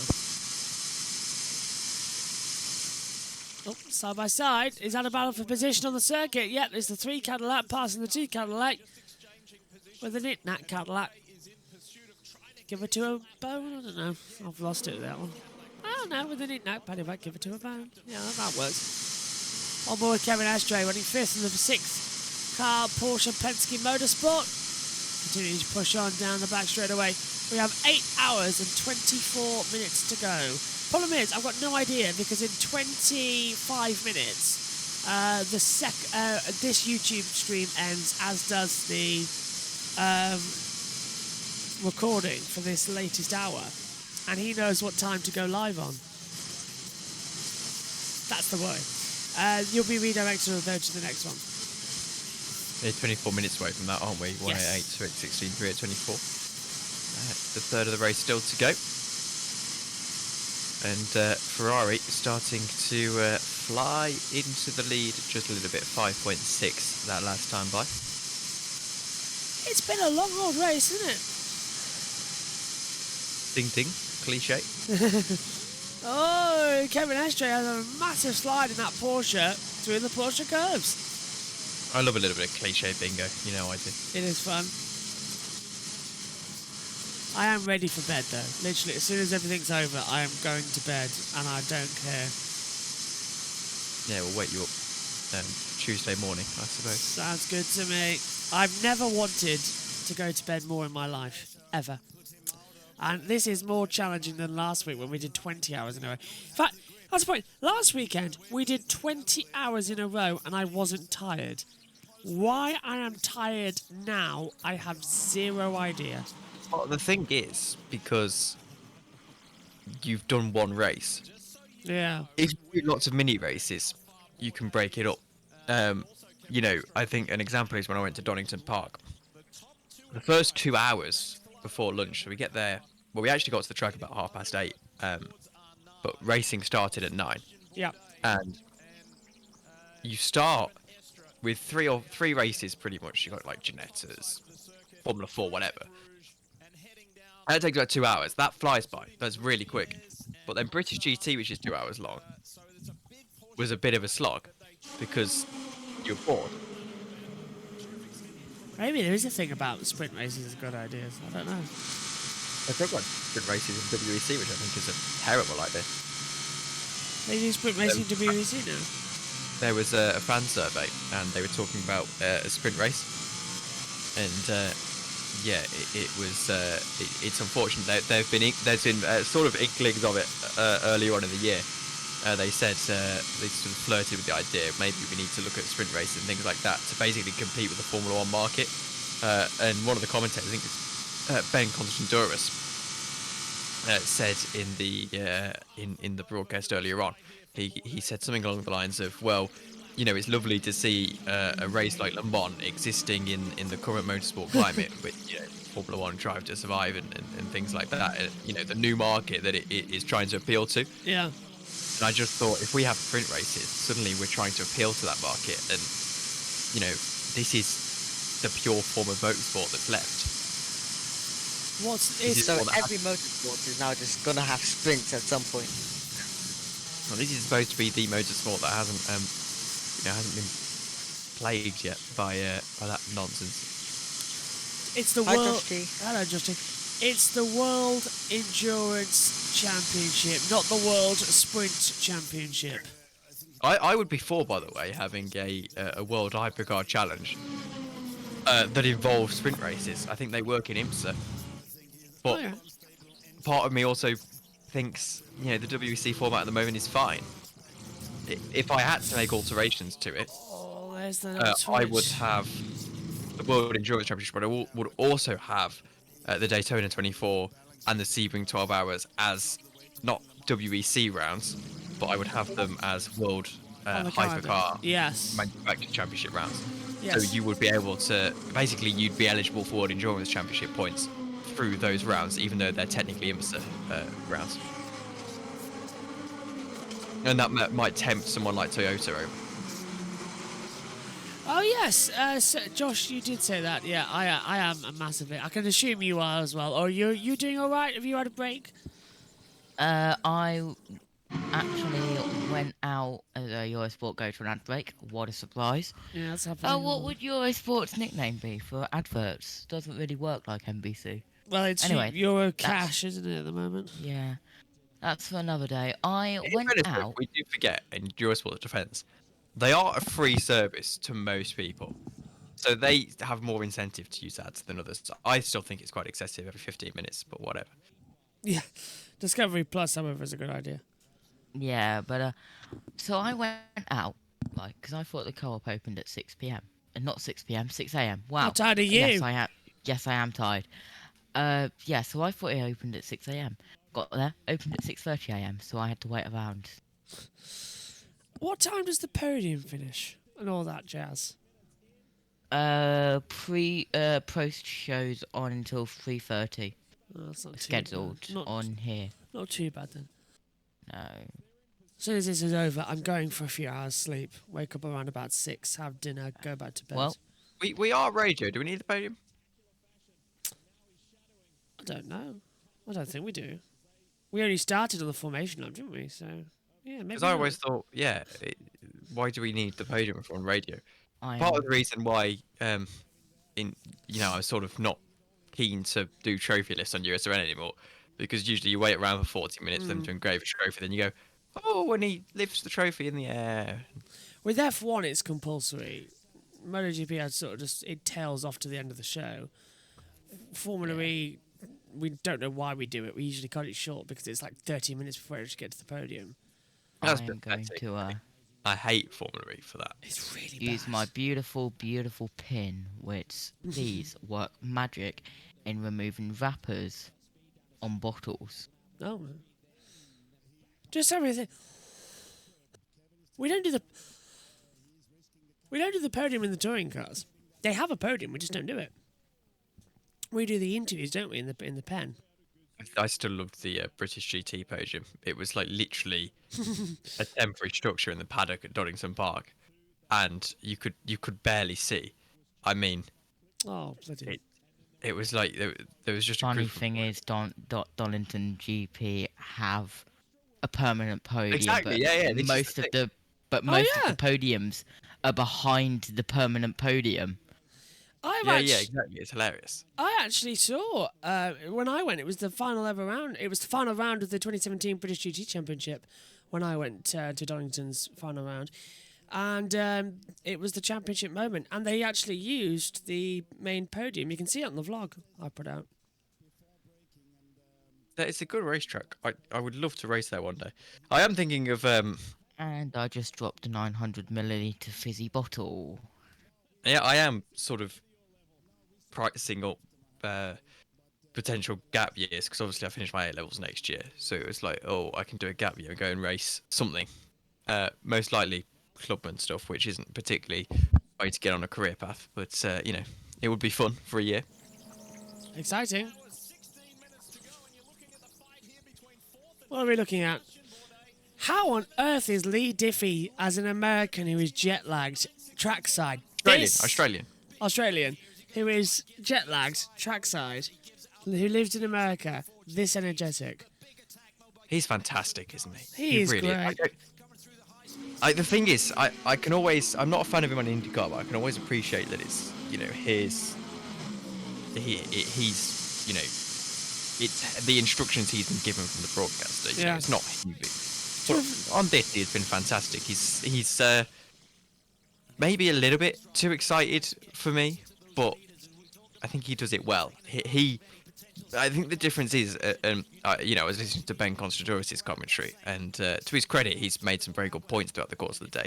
But I also think he can sort of, because he's got a background, relatively speaking, in esports, and I believe some of the training over there I know he's done a lot of esports. It's sort of, you got to constantly fake this enthusiasm in your voice, and he sort of can be guilty of doing that at times. Ben Concentrates. Whereas, did I say the name wrong? No, I just wanted. I was just double checking. I thought you were on about Lee Diffie for a second, but it's Ben Concentrates. No. Yeah.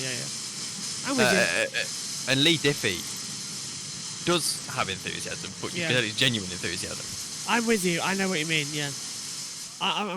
Yeah. He's Australian. That's just how they are. You can't.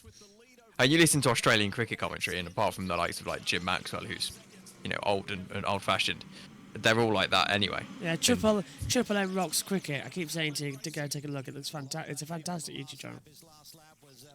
Triple M is official sports radio. It's their version of BBC Radio 5 Live.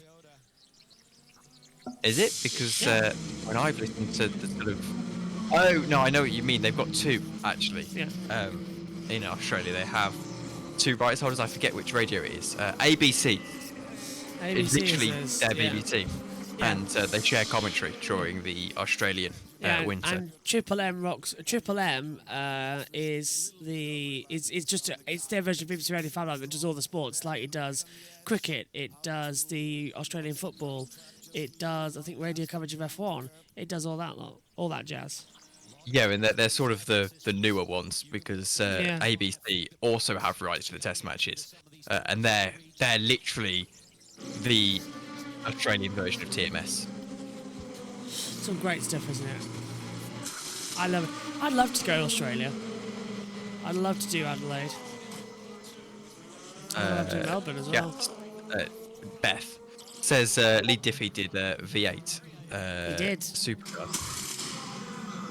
And for V8 Supercars for a while, he was always mega excited.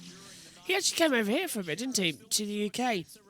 He was a BBC commentator on motorsports. Athletics as well. Yeah, and he left the BBC after a disagreement over something. I can't remember what, but he hated using lip mics, and he was hated being forced to make them. And I think he left because he was being bullied. Oh right. Also, there was something between. There was him and Susie Perry. Him and Susie Perry worked together and on MotoGP, and they never got along. He was a MotoGP commentator as well. They never got along, and there was something going on. And then all of a sudden, in 2002, Susie left. BBC took over. He left. Susie got the presenter role, and Charlie Cox went into the commentary box alongside Steve Parish. Not a clue what happened there. Oh, yeah, no, Lee Diffie's a fantastic broadcaster. He's your perfect example of the difference between an English broadcaster and an Australian broadcaster, actually. Yeah. He's the difference. So, it's 6:47. What time? I've got to think about what time the Moto 3 and Moto 2 race is on. Because Moto WEC finished yesterday, didn't it? So what do I need to record today to suffer with tomorrow? I've got a minute. So I need MotoGP warm-up, 8:45 to 8:55. Moto 3 at 10. Moto 2 at 11:15. MotoGP at 1. But we're live for that anyway, so that's fine. Such a weird day this is going to be. I'm guessing part 3 is in, soon. Yes, it is. Yes, it is. It's coming up shortly. We're just getting it ready. And all wanting to cry. Like we did before, we'll do the crossover, so it will be live at the same time. Cool. If we get it right. If. Oh, that's the 100 as well. That's the Walk and Haas Motorsport. I'm trying to get past the Penske again. That's a lead Penske as well. Just having a little bit of a fumble around. So, come on. After, what is it? When are you leaving? Tom? 8. Yes, of course you are. Yes. And then, once I've had a shower and things, I may choose to come back. It depends. I might also go and watch a little bit in the lounge. Yeah? Go take a relax. I know it sounds. It says a lot about watching it on the high quality of your television. Oh, no, that's actually why, as well as hay fever, I wasn't on the night practice the other day because I was sort of had a bit of a runny nose, a bit of an itchy eye, and I thought, you know what, it's higher quality to watch on my television, so I'm just going to enjoy night practice. Night practice is great. Go around Le Mans. I feel like I'm going to be sick. Oh. If you need to take a moment, I don't mind leading for Please do. 5 minutes. Okay. Well, we'll bid farewell to Josh for 2 moments while he goes and figures out whether he's going to vomit everywhere or not. And I suppose we can take stock of where we are in this race then. So Ferrari, of course, James Collado at the wheel at the moment. He's seemed to have been in that car every time I've looked so far throughout the course of the last 20 hours or so. And he leads at the moment from Toyota Gazoo Racing, the sole Toyota of Ryo Hirakawa. My apologies. And yes, that's 9.3 seconds. Caddy is still in this, sitting in third, but they're quite a ways behind. The hypercars lapping in the 31, the Caddy lapping in the 32s. Then Alex Lynn at the wheel of the number 2. The number 3 has Sebastian Bourdais at the wheel, sitting in 4th. Then it's Porsche Penske Motorsport. As for LMP2, it's a surprise leader.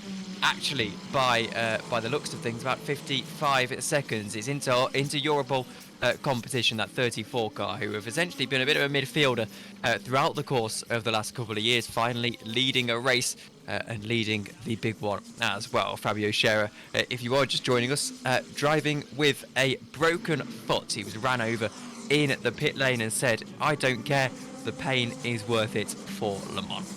Robert Kubica, after his heartbreak in 2021, is still right in there for Team WRT in the 41 car, sitting down in second with Binder Rene Binder, I should say, sorry, in the 30. In LMP, third. As for the Pro-Am, it's Algarve, the only Pro-Am car still running in that class, or still running on the sort of main gaggle, that is. They are led by Colin Braun at the moment. And then as for the GTE AM classification, it's Kettle Racing in their 57 car. Takeshi Kimura at the wheel at the moment. Iron Dames are still in this in second. That is the 85, not the championship leading car, I don't believe, but the 85 of Michelle Gatting. And then for those interesting, Rexy, the Project One AO car, is down the order a little bit in fifth at the moment. It's in third, actually. It's right there. The final part is starting in just a moment's time, so go over to the YouTube channel. You should be automatically redirected. 7 minutes until we get that underway, so you can go and wait along there. You should also be automatically redirected. We're just waiting for Josh to come back, but myself, Tom Dillon, is joined by another Josh, at least for the time being, and Josh T. We've got 8 hours and 6 minutes to go in this race, and what a fantastic race it has been so far. We've been, I said in the night, we've been promised this golden hypercar era being a couple of years away for the last 5 years now, and finally it is here. Yeah, definitely. Hello, everybody. Well, we've got 8 hours, 6 minutes and 25 seconds, as you said, Tom. Okay. But it's all go. Hello, Josh. Rule 1. Don't breathe in when trying to swallow on no sleep, because your gag reflex will kick in and you will want to throw up everywhere. Little tip for everyone there. Well, welcome back to the box, Josh. Thank you. I was not sick. I just had to control myself for a few moments. Are you good? I'm fine, yeah. I just had to control myself for a few moments. You know, like you've got to sort of like grip yourself so you don't throw up. Like when you've had too much fun at a carnival or something like that. I love how we're at the filming sleeping people stage of the broadcast. I am literally... I can go to sleep if you want. I've just been informed that the family has started to wake up inside the house, which is fun. no And, doubt I'm gonna get. We're gonna hear my dog in a bit. She became a regular feature of my USRM broadcast because you can't run noise suppression on Mixler. No, you can't. Well, you can, but you can, but it's like. Yeah, you work can. around everywhere. You can with your bus mixer. What I do actually is even better than that. Oh yeah. I use OBS, which has got a noise suppression filter, and then I use mic monitoring through my speakers that I turn off, so I don't have to hear myself on delay, and I run that through USRN. The downside is that if I am hearing myself, because I choose for whatever reason to have it in my ears, then occasionally I forgot to unmute myself on the Mixler as well, which led to an awkward moment in the FA Cup semi-final when I got halfway through to the second half, realised I've been talking to no one for 20 minutes. Oh no. I've had that before. We had that in IndyCar, didn't we? The things just kept turning off. Oh, hello. What? That's going to be fun. The C130J Hercules retirement fly pass is going right over our house. Oh, very nice. Oh, But that's a Porsche coming in.